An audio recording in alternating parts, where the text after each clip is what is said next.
জুলাই গণঅভ্যুত্থান স্মরণে জাতীয় ঐক্য ও গণতান্ত্রিক অভিযাত্রা নামের কর্মসূচি পালন করছে বিএনপি। রাজধানীর শেরেবাংলা নগরের চিনমৈত্রী সম্মেলন কেন্দ্রে আছেন সহকর্মী আহমেদ সালেহীন। সরাসরি যাব তার কাছে। সালেহীন,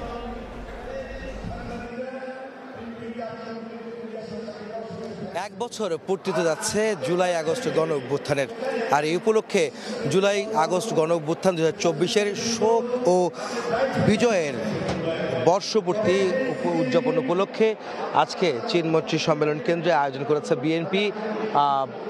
জাতীয় ঐক্য গণতান্ত্রিক অভিযাত্রা শীর্ষক আলোচনা সভা ও শহীদ পরিবারের সম্মানে বিশেষ অনুষ্ঠান। অর্থাৎ আপনারা যাদেরকে দেখতে পাচ্ছেন তারা কিন্তু জুলাই গণ অভ্যুত্থানে নিহত যারা হয়েছেন সেই সব সদস্যের পরিবাররাই কিন্তু আজকে এইখানে এই চিনমৈত্রী সম্মেলন কেন্দ্রে এসেছেন বিএনপির আমন্ত্রণে, এবং তাদেরকে সম্মাননা দেওয়া হবে। এবং একই সঙ্গে এখানে আলোচনা সভার আয়োজন করেছে বিএনপি।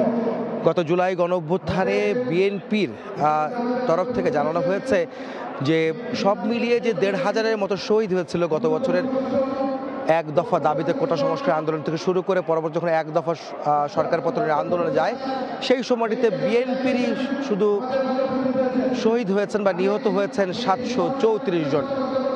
বিএনপি এবং অঙ্গ সহযোগী সংগঠন সমর্থক সব মিলিয়ে 734 জন শহীদ হয়েছেন। তাদেরই পরিবার কিন্তু মূলত আজকে সেই শহীদদের পরিবারে কিন্তু আজকে এই অনুষ্ঠানে এসেছেন। আর একটি বিষয় বলে রাখতে চাই যে শুধুমাত্র গণ অভ্যুত্থানেই নিহত হয়েছেন বা আহত হয়েছেন এমন সদস্যের পরিবারই নয়, এর আগে বিগত 15-16 বছরে যে সরকার বিরোধী আন্দোলন বা সরকার পতনের আন্দোলন করেছে বিএনপি, সেই আন্দোলনে যে শহীদ হয়েছেন, নিহত হয়েছেন এবং গুম হয়েছেন কিংবা আহত হয়েছেন তাদেরও পরিবারের সদস্যরা কিন্তু আজকে এই অনুষ্ঠানে এসেছেন। তাদেরকে সম্মাননা দেওয়া হবে বিএনপির পক্ষ থেকে। আপনারা জানেন যে আজকের অনুষ্ঠানে বিএনপির চেয়ারপারসন বেগম খালেদা জিয়া প্রধান অতিথি হিসাবে তিনি ভার্চুয়ালি বক্তব্য রাখবেন এই অনুষ্ঠানে। একই সঙ্গে বিএনপির ভারপ্রাপ্ত চেয়ারম্যান তারেক রহমান আজকের এই আলোচনা সভার এবং এই সম্মাননা অনুষ্ঠানের উদ্বোধন করবেন।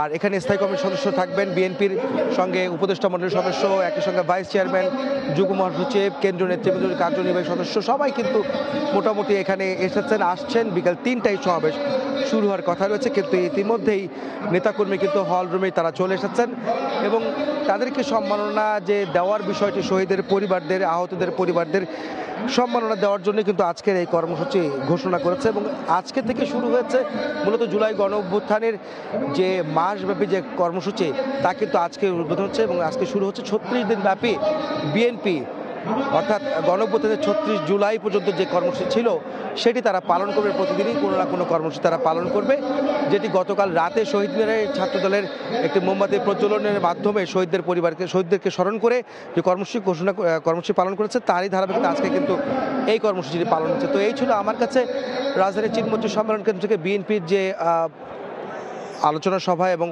শহীদদের পরিবার সম্মাননা প্রদানের অনুষ্ঠানের সবশেষ খবর।